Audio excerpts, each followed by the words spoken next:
નમસ્કાર, હું છું ગોપી ઘાંગર. આપ જોઈ રહ્યા છો નિર્ભય ન્યૂઝ. અને આજે વાત કરીશું ભરૂચ સીટ ઉપર, કારણ કે ભરૂચની લોકસભાની જે સીટ છે, એક તરફ જ્યાં વસાવા વર્સિસ વસાવાનો જંગ હતો, તેની અંદર હવે એક ત્રીજા વસાવા પણ આવી રહ્યા છે. એટલે ચૈતર વસાવા, મનસુખ વસાવા અને છોટુ વસાવાની એન્ટ્રી પણ થઈ ગઈ છે અને એઆઈએમઆઈએમની એન્ટ્રી પણ થઈ ગઈ છે. કારણ કે ભરૂચની જે સીટ છે એમાં મુસ્લિમોની જે વોટ પર્સન્ટેજ જોવા જઈએ તો લગભગ 10 થી 15% વોટ પર્સન્ટેજ છે. એટલે મુસ્લિમો જો ચૈતર વસાવાને વોટ ન આપે તો ચૈતર વસાવાની કદાચ હાર પણ થઈ શકે અને મુસ્લિમ વોટર ઘણા બધું આની અંદર આ સીટ ઉપર નક્કી કરતા હોય છે. શું હવે આ ચતુષ્કોણીય જંગની અંદર શું થશે? આપણી સાથે આજ વિષય પર વાતચીત કરવા માટે જોડાઈ ગયા છે Naresh Thakkar sir, senior journalist છે નર્મદા ચેનલના. સર, આપનું સ્વાગત છે નિર્ભય ન્યૂઝમાં. નમસ્કાર જી. સર, શું લાગે છે, અત્યાર સુધી કહેવાતું હતું કે મનસુખ વસાવા વર્સિસ ચૈતર વસાવા, હવે તો છોટુ વસાવા પણ આવી ગયા ને ઓવેસી પણ આવી ગયા. આ વખતે આપણે જેમ આગળ ચર્ચા કરી એવી સ્પષ્ટ પરિસ્થિતિનું સર્જન થઈ રહ્યું છે. ભરૂચની બેઠક બહુ જ રસપ્રદ છે અને હજુ વધુ કટોકટી ભરી થવાની છે, કારણ કે આદિવાસી સમૂહની અંદર જ ત્રિકોણીય જંગ છે. 3 આદિવાસી ઉમેદવારો છે, જ્યારે બીજી બાજુ જે કંઈ જીતવાના ચાન્સીસ ગઠબંધનને લીધે, કોંગ્રેસના સહયોગને લીધે મુસ્લિમ જે સમુદાય છે એના મતો મળવાની જે શક્યતાઓ આદિવાસીઓને એટલે કે ચૈતર વસાવા હતી એ ન બને એ માટેની બધી જે પૂર્વ ગોઠવણીઓ હતી એ હવે અમલમાં આવી રહી છે. છોટુભાઈ વસાવા આદિવાસી મસીહા કહેવાતા હતા. આદિવાસીઓની ચિંતા કરનારા આજની તારીખે પણ છોટુભાઈ વસાવાનો જે પણ કોઈ ઇન્ટરવ્યુ લો તો એ તો એક જ રટન કરતા હોય છે કે હું ભારતીય જનતા પાર્ટીનો વિરોધી છું, હું એના સંગઠનોનો વિરોધી છું અને દીકરાને નફરત કરવા સુધી જાય છે. પણ પ્રત્યક્ષ કે પરોક્ષ રીતે એ જે પણ કંઈ કરે છે એ આદિવાસીઓમાં જ વિભાજન કરવાનું કાર્ય કરી રહ્યા છે. એમને પણ ગળા સુધી ખબર હશે કે હું જીતવાનો નથી એટલું નહીં, એમને આદિવાસી મતો પણ કેટલા મળશે, લાખની ઉપર પણ આંકડો જશે કે કેમ, એક યક્ષ પ્રશ્ન છે. બાપ દીકરો આમને સામને છે. પિતા પોતાનું રોટલો શેકવાની કોશિશ કરે છે આદિવાસી એની ઉપર, જ્યારે દીકરો ભારતીય જનતા પાર્ટીને મદદ કરવા નીકળ્યો છે. આ બધી પરિસ્થિતિની અંદર હવે આ બેઠક આદિવાસીમાં ભારતીય જનતા પાર્ટીને, કારણ કે ભારતીય જનતા પાર્ટી પાસે ગોપીબેન અધર દેન આદિવાસી ઘણા બધા મતદાતાઓ છે અને એનું સંગઠન પણ મજબૂત છે. એમને પેજ પ્રમુખો છે, એમના બૂથ સુધીનો સંપર્ક છે. હા, એ વાત પણ સ્પષ્ટ કહી દઉં આપને કે ભારતીય જનતા પાર્ટીમાં એટલી ચેતના કે ઉમંગ ઉત્સાહ અત્યારે આ વખતના પહેલા ઇલેક્શનમાં દેખાતો નથી. અંદરથી ત્યાં પણ થોડી ચણભણાટ છે, અસંતોષ છે. અમે માર્ક કરીએ છીએ કે ભાઈ ભરૂચ જિલ્લા ભાજપનું કાર્યાલય પહેલા એટલું બધું ધમધમતું રહેતું અને વિધાનસભામાંની તો વાત જ છોડી દઉં, અત્યારે લોકસભામાં એટલી પ્રવૃત્તિ કે એટલો ઉમંગ ઉત્સાહ ત્યાં જોવા નથી મળતો. પણ જે આર્થિક આપણે જેની મતદાતાઓની ગણતરી કરી અને વિભાજનની એનાથી એમને જીતવું છે, તે હવે આ ચોથા ખૂણાની અંદર મુસ્લિમ ઓવેસીના ઉમેદવારની પણ સંભાવનાઓ વધી ગઈ છે. લગભગ ફાઇનલ છે, એવું કહેવાય છે કે 1-2 દિવસમાં નામ ડિક્લેર થઈ જશે. પણ એના પછી બી આ વખતનું એક ચૂંટણીની ખાસિયત એવી છે કે મતદાતાઓ એમનું મન કળવા નથી દેતા. ભારતીય જનતા પાર્ટી માટેનો ગઢ ગણાતો ભરૂચ જિલ્લો આ વખતે ભારતીય જનતા પાર્ટી માટે કેટલો સમર્પિત રહેશે, કારણ કે 25 વર્ષથી નગરપાલિકામાં, 20-25 વર્ષથી લોકસભામાં, વિધાનસભામાં વહેલી વાર 5માંથી 5 બેઠકો આપી દીધી. ભરૂચ જિલ્લાને લાગે વળગે છે. આમ તો બેઠક 7 છે, કરજણ અને ડેડિયાપાડા. ખાલી ચૈતર વસાવા પાસે એકલી ડેડિયાપાડાની બેઠક છે. આ બધા જ ગણિતોની આંકડાકીય જે પ્લસ માઇનસ કરીને ગોઠવણી થયેલી, એટલે પહેલેથી જ નક્કી હતું કે જો ચૈતર વસાવા ભારતીય જનતા પાર્ટીમાં ન આવે, એ લોકસભા આપ તરફથી લડે, તો આગળ વાત થઈ એવી મનસુખભાઈને ટિકિટ આપવી પડે, કારણ કે આદિવાસી સાથે બીજા બિન આદિવાસી ભારતીય જનતા પાર્ટીના જે કમિટેડ મત છે, કોળી પટેલ છે, દલિત વર્ગ, હા દલિત વર્ગ પણ અત્યારે એવું કહેવાય છે કે ભારતીય જનતા પાર્ટી સાથે એટલો એમાં નથી, સક્રિય નથી. અને મુસ્લિમ, દલિત અને આદિવાસીનું જે સમીકરણ ઇન્ડિયા ગઠબંધન એટલે કે કોંગ્રેસ અને આપે મૂક્યું હતું, હવે એ તીતર ભીતર થઈ રહ્યું છે. પણ જે કંઈ છેલ્લી મિનિટના પ્રવાહો અત્યારે બહુ જ તરલ સ્વરૂપની અંદર આખા દેશની લોકસભાની ચૂંટણી છે અને એમાં ગુજરાત બાદ નથી. ભરૂચ તો નહીં જ. ભરૂચમાં તો પહેલાથી કેવું કહેવાતું હતું કે 2 બેઠકો માટે ભારતીય જનતા પાર્ટીને કટોકટ છે. હવે તો 2 ને બદલે 5 થી 7 બેઠકો એવી છે કે જ્યાં આગળ અસંતોષ, આપ જાણો છો, આપ વડોદરામાં જુઓ છો, વલસાડમાં પણ એક પ્રક્રિયા ચાલી રહી છે. ભરૂચમાં પણ અંદરખાનેથી જો એ સક્રિયતા નહીં આવે તો કદાચ ચૈતરને ફાયદો થાય. પણ મુસ્લિમ ઉમેદવાર હશે તો પણ હવે મુસ્લિમો એટલા અબુધ નથી, લઘુમતી એટલા બધા અબુધ નથી કે એમને મત કોને આપવા. કેટલીક જગ્યાએથી સમાચારો મળતા રહે છે કે ચૈતર વસાવાને મુસ્લિમ સમાજમાંથી પણ એને આવકાર મળે છે અને ચૈતર વસાવા પણ આ બધા ગણિતો સમજી ચૂક્યા લાગે છે. એટલે એમણે એમનો પ્રચાર પ્રસારનો વિસ્તાર પણ બદલ્યો છે અને સક્રિયતા પણ બતાવી છે. પણ છેલ્લી ઘડીના પ્રવાહો, મેં કીધું એમ, આમાં આ વખતે લોકસભામાં તો કેટલું બધું ચાલે છે. સૌથી મોટું ફેક્ટર તો સુપ્રીમ કોર્ટ પણ છે, ન્યાયિક અદાલતો છે. આ જે કઈ આંદોલનો થઈ રહ્યા છે અત્યારે, મેં કીધું ને, ઉકળતા ચરુ જેવી પરિસ્થિતિ ભારતના આ 2024ના લોકસભાની અંદર જોવાઈ રહી છે. મતદાતા, અને દરેક ઇલેક્શનમાં 5-7% મતદાતાઓ એવા હોય છે કે જે છેલ્લો પ્રવાહ જે બાજુ ઢળે એ બાજુ વહે. અને એ પરિણામોને ધ્યાનમાં રાખીને કહીએ તો ભરૂચ લોકસભા મતદાતાઓમાં વિભાજનની જે એ છે, જ્ઞાતિ જાતિના આધારે એ કઈ કરી રહી છે, તો કોઈ પણ સંજોગોમાં ભારતીય જનતા પાર્ટીએ જીતવું છે અને જીતવા માટેની આ રમતો ચાલી રહી છે. એટલે ચતુષ્કોણીય જંગ પરિણામને કન્ફ્યુઝ કરશે, પણ એ કેટલું કઈ તરફ જાય છે એ છેલ્લા 10 દિવસની અંદર સ્પષ્ટ થઈ શકે એમ છે. પરિણામને કન્ફ્યુઝ કરશે, આપે જે રીતે કીધું એ રીતે. પરંતુ આપને લાગે છે કે મનસુખ વસાવાની જે એન્ટી ઇન્કમ્બન્સી છે એનો બેનિફિટ ચૈતર વસાવાને મળી શકે? કારણ કે ઘણા બધા વિડીયો સામે આવે છે અને હમણાં જે છેલ્લો લેટેસ્ટ વિડીયો સામે આવ્યો જેની અંદર કોઈ એક વ્યક્તિને કૂવા માટે થઈને મનસુખ વસાવા અપશબ્દ બોલી રહ્યા હતા, આ બધી પણ વોટરની સાયકોલોજી ઉપર કેટલી ઇમ્પેક્ટ કરશે? મનસુખભાઈની મૂળભૂત પ્રકૃતિ જ આ છે, ગમે ત્યાં ગમે તે બોલી નાખવું. એમને નડ્યું છે, એમને સ્પષ્ટ આદેશ પણ મોવડી મંડળથી કરવામાં આવ્યો છે, પણ મનસુખભાઈ એવી રીતે વિચલિત થતા નથી અને એમનું બોલવાનો સ્વભાવ એકલા મનસુખભાઈની એન્ટી ઇન્કમ્બન્સી નથી, સિવાય ભારતીય જનતા પાર્ટી દ્વારા પણ જે પણ કંઈ થઈ રહ્યું છે, અને એમાંય ખાસ કરીને આદિવાસી પટ્ટી પર, હવે તો આનંદભાઈ પણ મેદાનમાં છે. એકબીજાના રાહુલની યાત્રાએ પણ અસર તો જન્માવી જ છે. માત્ર રાહુલની યાત્રા નહીં, અત્યારના વર્તમાન પ્રવાહો જે વહી રહ્યા છે એ પ્રમાણે પણ છે. આદિવાસી પટ્ટી પર તો બહુ ભારે અસંતોષ ભારતીય જનતા પાર્ટી તરફ છે. ભરૂચના મનસુખભાઈ વસાવાને જાણતા વ્યક્તિઓ પણ એવું પૂછે છે હવે તો પ્રશ્ન કે મનસુખભાઈ શું કર્યું, 5-6 ટર્મ સુધીમાં એમણે કયું કામ કર્યું, એવું ભરૂચના અને ભારતીય જનતા પાર્ટીના જે ચુસ્ત ટેકેદારોમાં પણ એક આ અવાજ હવે બહાર આવી રહ્યો છે. આપે જેમ જોયું ને કે પેલા મંડપ વાળાને કહે છે, એવું તો ભરૂચ જિલ્લામાં અને શહેરમાં પણ ઘણી બધી જગ્યાએ છે. શું કરવું, શું નહીં કરવું, કોને કેટલું.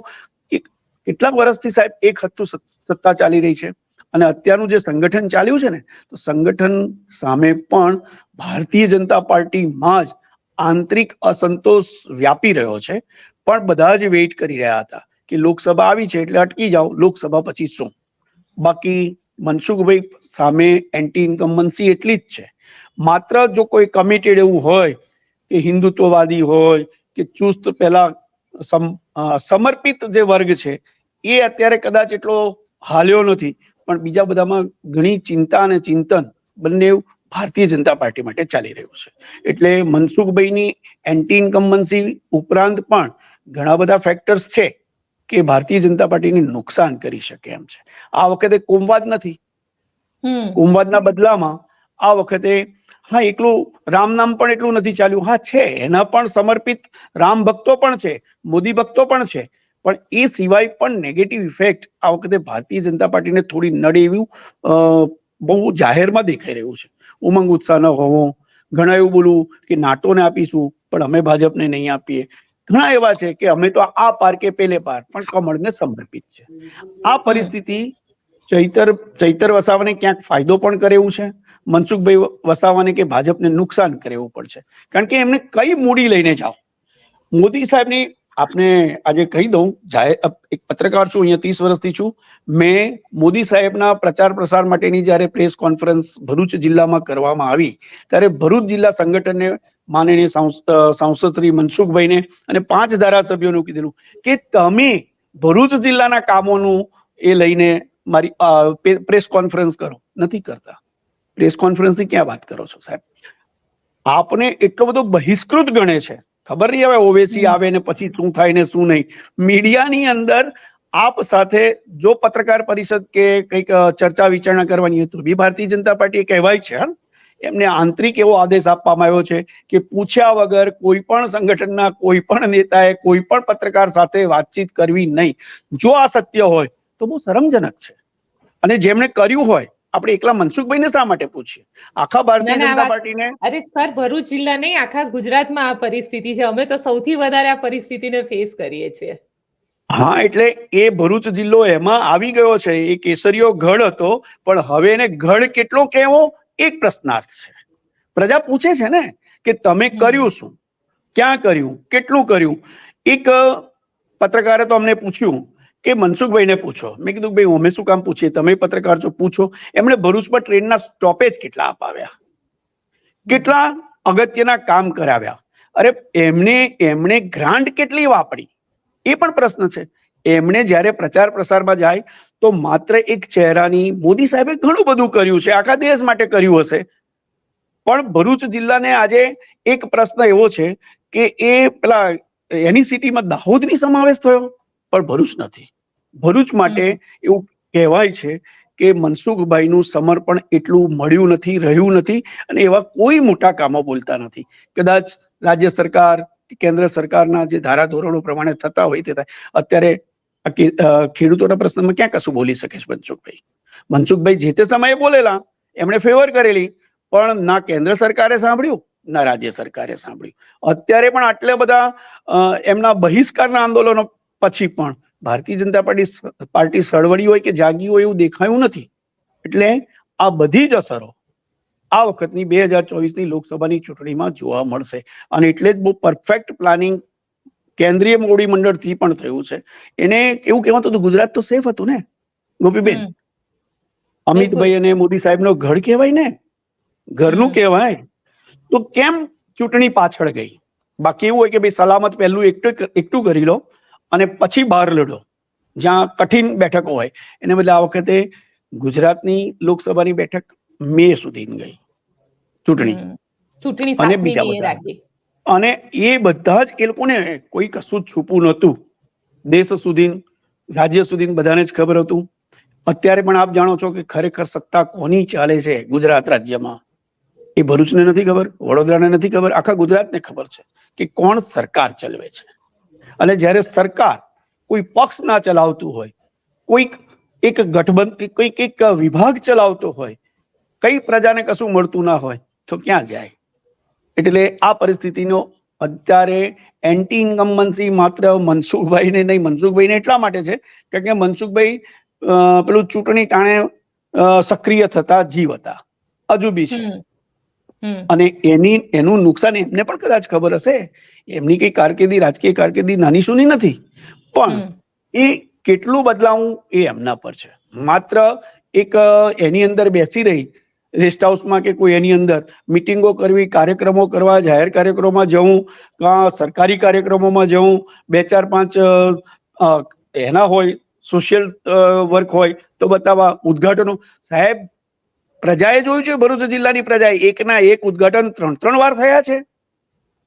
અને એટલે તો કહે છે, બધા જ કહે છે. અને ચૈતર વસાવે બી જાહેરમાં કીધું છે કે આવો પત્રકાર પરિષદ કરીએ. પણ આ લોકો અત્યારે એટલીસ્ટ અમારું ભરૂચ જિલ્લાનું સંગઠન જાહેરમાં આવી વિચાર ગોષ્ઠી કરવા માટે કે ચર્ચા કરવા માટે તૈયાર હોય એવું દેખાતું નથી. કેમ? શું કારણ હોઈ શકે? કારણ એક જ છે, મોં બતાવું, જવાબ આપવા. એ પણ એક હિંમતનું કામ છે. એના માટે બી કેપિટલ જોઈએ, મૂડી હોવી જોઈએ.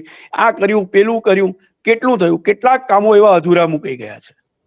અને આ બધો ભારતીય જનતા પાર્ટી આ વખતે હવે પ્રજા બી હિસાબ માંગશે.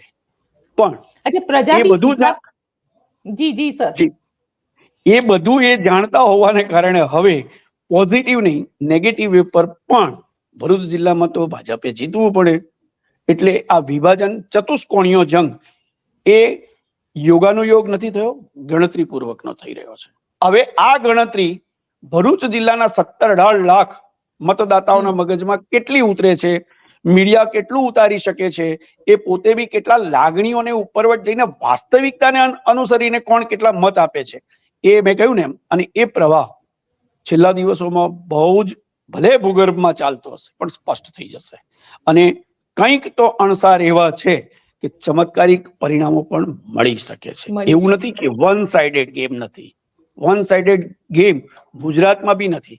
26 માંથી 26 400 પારની વાત હતી અને ત્યારે ગુજરાતની બેઠક 26-26 ગણાતી હતી, પણ હવે તો પરિણામો કહે છે કે 26 માંથી કઈ કેટલી બાજુ કેટલી આવે છે. કારણ કે કોંગ્રેસ ખબર નહીં મૃતપ્રાય થઈ ગયેલી કોંગ્રેસને આ વખતે જીવતદાન કોણે આપ્યું છે? જીવતદાન એના ઉમેદવારોએ આપી દીધું. ઉમેદવારો આપ્યું, સામે એમના ઉમેદવારો આપ્યું. આજે પહેલ બેન અમે તો કહીએ છીએ જયારે પત્રકારો ચર્ચા કરતા હોય કે આજથી 3-4 વર્ષ પહેલા ભારતીય જનતા પાર્ટીમાં કોઈની તાકાત હતી કે મોદી સાહેબની વિરુદ્ધ ન કશું પણ બોલે? મન કી બાત જે લોકો એકઠા થઈને આખા રૂમ ભરીને સાંભળતા હતા, હવે 2-5-10 જણા જાય છે. વાત સાચી. ભરૂચમાં બી આ પરિસ્થિતિ છે. એના માટે અમે એક હું ચર્ચા કરતી હતી સર, એ ચર્ચાની અંદર એવું કહેવાયું કે જ્યોતિબેને છે ને આ આખો જે ડેમ છે ભારતીય જનતા પાર્ટીનો, એ ડેમની અંદર એક નાનું કાણું પાડવાનું કામ કર્યું છે અને આખા ગુજરાતની અંદર લોકોનો ગુસ્સો ફૂટી નીકળ્યો.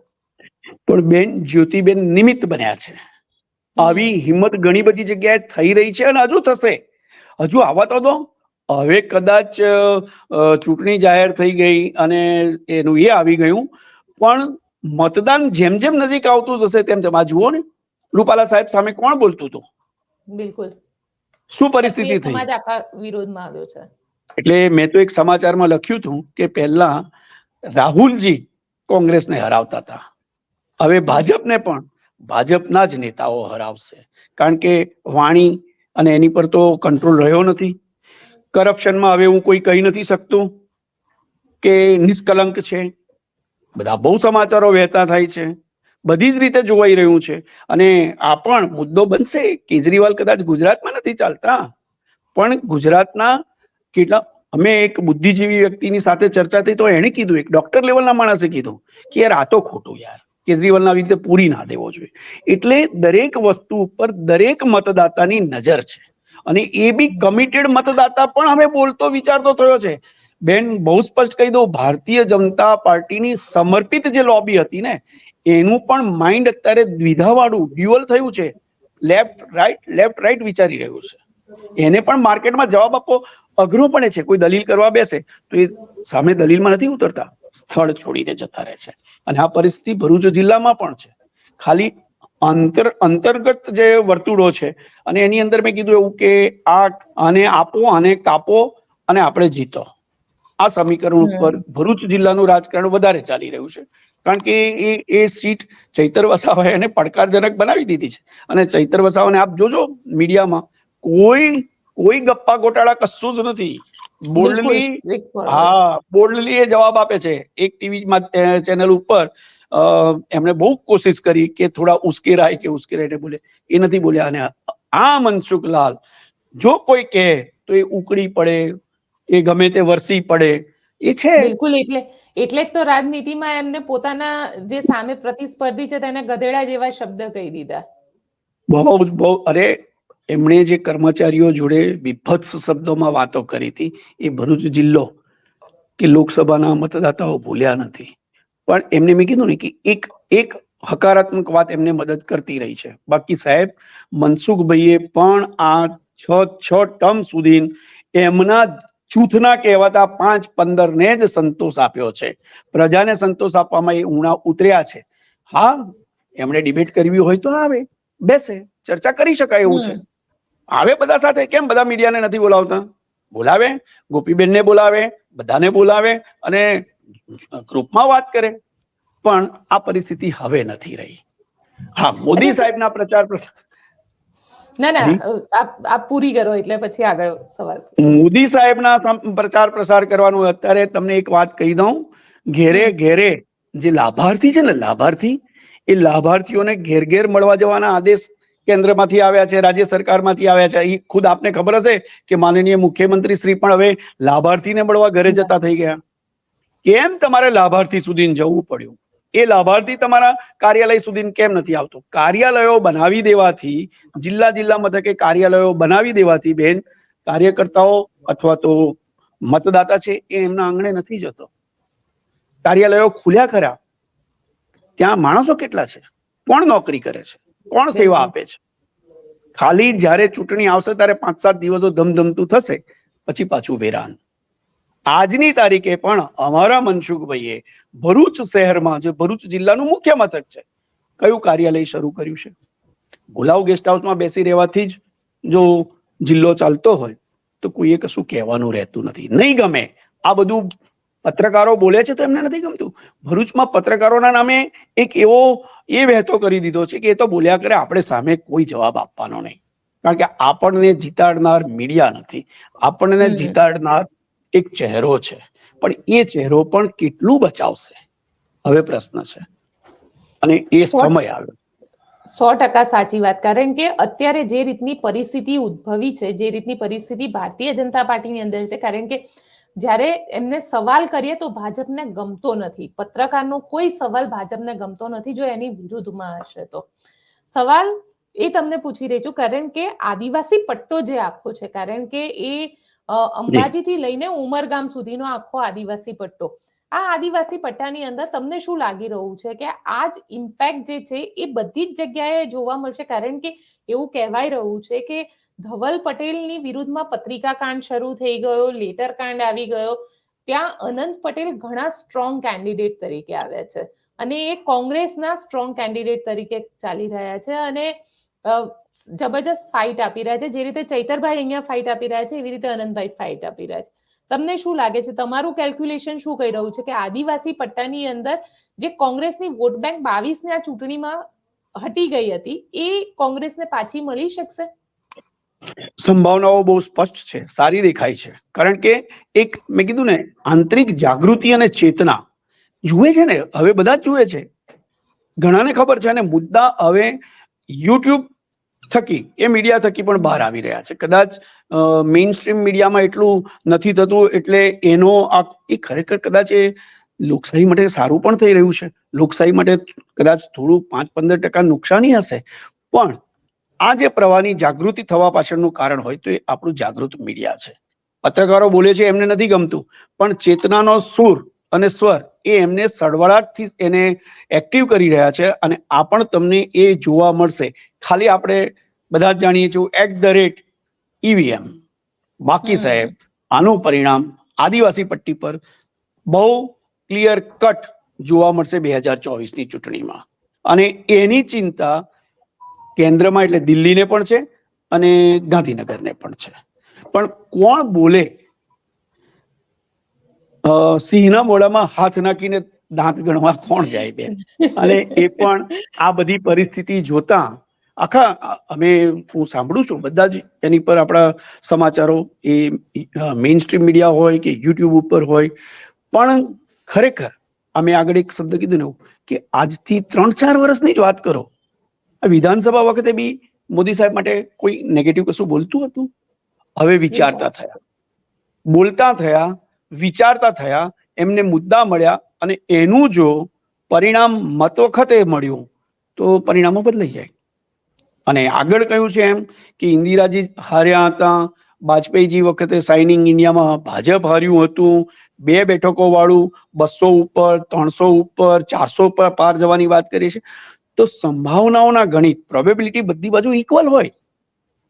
સારા પરિણામો 400 પાર બી મળે અને આ બાજુ ગણો તો 140, 150, 200 પર પણ આવી જાય. પણ એ ક્યારે બની શકે? જ્યારે સ્પષ્ટ જનાદેશ જનમાનસમાં જે એના હૃદયમાં ઉકળી રહ્યું છે એને વાસ્તવિક સ્વરૂપમાં બહાર આવે તો ચોક્કસ બને. આ તો વાળો શબ્દ અત્યારની પરિસ્થિતિમાં બહુ ઇમ્પોર્ટન્ટ બન્યો છે.